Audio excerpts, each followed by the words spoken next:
Bonjour et bienvenue dans ce tutoriel sur Excel. Dans ce tutoriel, je vais vous expliquer comment faire une zone de validation, donc une zone avec un menu déroulant, ou aussi comment faire une équation de base. OK? Premièrement, quand vous avez, disons que moi je veux me faire une table ici, OK?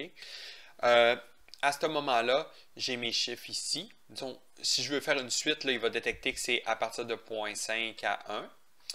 Donc, il va détecter c'est à coup de point de 1,5.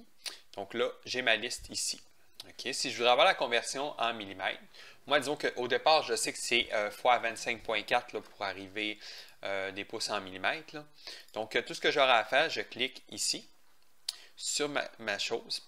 Premièrement, une équation, ça commence toujours par un égal. Mais c'est sûr que dans les équations, je reviendrai sur des équations approfondies plus prochainement. Mais pour l'instant, je vais vous montrer vraiment la base. Donc, pour là, ça va faire égal. Là, je clique sur la zone que je veux. Donc là, c'est le C5.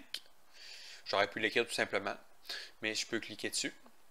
Donc, je veux que celle-là, donc, égale le C5 fois, donc je fais le signe de fois, puis c'est 25,4. Donc là, à ce moment-là, je peux faire tout simplement Enter ou cocher sur Entrée ici. Donc là, il me l'a converti en millimètres. Une fois que cette cellule-là, comme vous voyez, cette cellule-là, elle est ici, c'est bien inscrit, elle est vide. Donc, si je voudrais, je pourrais tout simplement cliquer en bas, quand je viens en bas à droite, j'ai le petit signe de plus qui apparaît. Donc là, à ce moment-là, je pourrais le faire défiler vers le bas, puis il copierait l'équation, mais en prenant garde de la nouvelle colonne dans laquelle il est déposé. Okay? Donc là, il me dit 1 fois 25,4. Donc là, au lieu de prendre, là c'est C5 fois 25,4, lui c'est C6, donc il comprend la logique là, que je veux qu'il aille avec celui-là à côté. Donc là, ma table elle est faite. OK. Donc, je pourrais aussi dire que cette colonne-là égale celle-ci plus 3. Donc là, je vais avoir 13. Donc, j'ai 13 ici. Je pourrais aussi dire, exemple, cette colonne-là, toujours par le égal, celle-ci plus celle-là. Donc là, ça me donne ça. Donc là, c'est sûr que c'est pas logique parce que là, on est en pouces puis en millimètres, mais c'est pour vous montrer qu'on peut dire, on peut faire n'importe quoi avec les équations. Je pourrais mettre plusieurs variables, mais en tout cas, je reviendrai prochainement. Mais en tout cas, vous avez la base. Là. Donc, ça commence par un égal, puis vous pouvez faire une formule. Les parenthèses peuvent être pertinentes aussi si vous avez une priorité d'opération. Et les guillemets aussi. Par la suite, disons que je vais faire une zone de validation. Disons que je vais avoir un menu déroulant ici. OK? Donc, à ce moment-là, puis je veux que ça soit écrit oui ou non, puis que ça soit un choix de réponse. OK? Donc, ici en haut, vous avez vos options.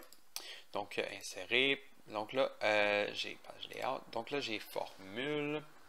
Et j'ai data. Donc, dans data, j'ai data validation, en français exactement, je ne sais pas c'est quoi, mais vous allez reconnaître le petit icône. Je clique dessus.